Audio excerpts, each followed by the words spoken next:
All right, Oregon versus Utah. This is going to be an interesting one because one of these teams, listen, they're going to have their hopes of going to play for a national championship completely diminished because a two-loss team is not making the playoffs. The Oregon Ducks and Bo Nix, listen, the expectations are high for them, and they need to get to the playoffs to call this a successful season.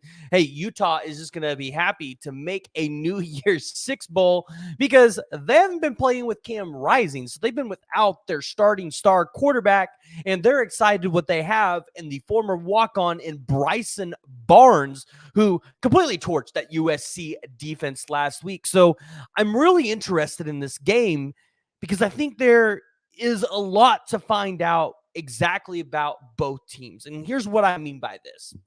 So we'll start off with Utah. Utah had an incredible game last week against the USC Trojans. You handed USC their second loss of the season, pretty much eliminated them from the college football playoffs. They have yet to beat you. Let's just point that out. So you're 3-0 against USC as they exit the conference to, let's just say, for fun storylines, get away from you. And then you've got this walk-on third-string quarterback of Bryson Barnes, who just comes out there and he tears it up, right? You know, this is not what we expected Bryson Barnes to go out there and do. Out there completing 58.4% of his passes, 633 yards, 4 touchdowns, 3 interceptions, only been sacked 5 times. And then the Utah team has found another player in, I believe I'm saying this right, it's Sion Vakai, a safety for the team who's kind of transitioned to offense, playing pretty well there. 144 receiving yards on 6 receptions. That's where he torched at USC last week for 2 touchdowns. And then also through the ground, 25 carries for 232 yards. This is a Utah team that, listen, they can run the ball well if they want to. And so I think it's important to note Bryson Barnes can be mobile. You have Vakai, who not only can be mobile on the ground, he can play in the defense, but he can also play a receiver, kind of like what you've seen Travis Hunter do down at Colorado. But then they've also got 2 other running backs in Jaquinian Jackson and Jalen Glover.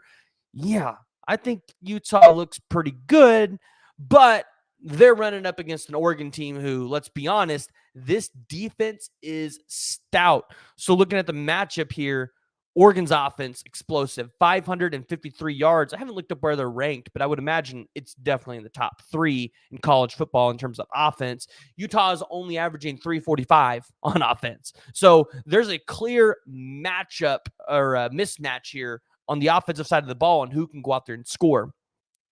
Utah's pretty evenly balanced, 326 through the air, 226 on the ground. Utah, pretty balanced as well, but you would like to see them probably get above that 250 mark through the air. Now on defense, though, these are 2 very similar teams. Utah, though, holding teams under 300 yards, and they kind of stopped an explosive USC offense. And then Oregon, 312, and they're only allowing 95 rushing yards, and Utah's only allowing 78. So I think the key for this game is whose running game is going to be able to break out. Now, the thing for Oregon is, outside of Washington, have they really played anybody? Okay, that's what I thought. I mean, I get it. They played Texas Tech, but Texas Tech hasn't been that great this season. They played number 19 Colorado at the time, but they mollywopped Colorado, and Colorado really couldn't run the ball. So outside of Washington, I would like to hear the argument that Oregon has played somebody. Okay, they played Washington State, but they weren't ranked at the time. Now, Washington State will probably be ranked at the end of the season, but ranked wins at the time you play them, that matters. So I'm looking at this rushing defense for both teams, and I'm saying, which one's going to break? It's okay to bend, but it's not okay to break. And I think if Utah is able to come in here, they're able to solidify a running game, and they're able to keep Bo Nix at bay, you probably win this game. But that's going to be hard to do because if you're Utah, you need to do something to Oregon hardly anybody's been able to do this season. You need to be able to create turnovers. Bo Nix has only thrown 1 pick this season. So if you're Utah, the odds are not in your favor. However, this is what you are good at. This is what you've been able to do to other teams. So I look at this game, and the keys for Utah: run the ball well, contain Bo Nix in this Oregon offense, and create the turnovers. That's what you have to be able to do to win this game. If you're Oregon, you want to come out and you want to get on top of Utah 14-21 nothing in the first quarter. You want to put them so far behind the 8 ball. It's going to be hard for a slow-paced offense like Utah to be able to scrap and claw back in this game. That's what you want to be able to do if you're Oregon. And Oregon might be able to do it. They take care of the ball. They got Bo Nix, who is he's borderline Heisman Trophy contender, if he's not already in that top 3. 2,000 yards, almost 2,100 yards, 19 touchdowns, only 1 interception. He can do it all. And then I look at this Oregon team. I mean, they've got a receiver over 750 yards, 768 yards to be exact, and 8 touchdowns. They got Irving, 649 yards, 7 touchdowns on the ground. I think the spread is too close here. They got Oregon at -6.5, and I get it. It's at Utah. Utah's got this massive home game winning streak. I just don't see Oregon not running away with this game. That line seems too close for me, and I like where ESPN has it. I'd give Oregon about a 70 to 75% chance to win this game. They got them at 68.7, so I pretty much agree with where the ESPN analytics have this matchup predictor at. It's going to be a fun game. Looks like it's going to be a little cold, 43 degrees.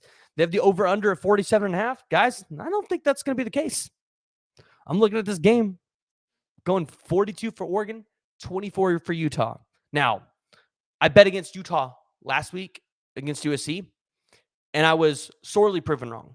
So maybe, and this is very unlikely, the Utah players hear me. They don't like me, and they want to go out there, and they want to prove me wrong. But we're going to find out a lot about Bryson Barnes. We're going to find out exactly what Oregon has in this kid. And, if they're going to be able to go out and have a magical season with him at the helm, because you've got Cam Rising. If he can get a medical red shirt and you get him in next year with Bryson Barnes, Utah might be one of the better teams in college football next year. And with the playoffs expanding to 12 teams, I would like Utah to get into the playoffs and potentially cause a contender some problems. That's the kind of team that Utah is. So, guys, if you haven't already, make sure you go ahead and hit that like and hit that subscribe button. Jump down in the comments below. Let me know what y'all's thoughts are. Drop your score predictions.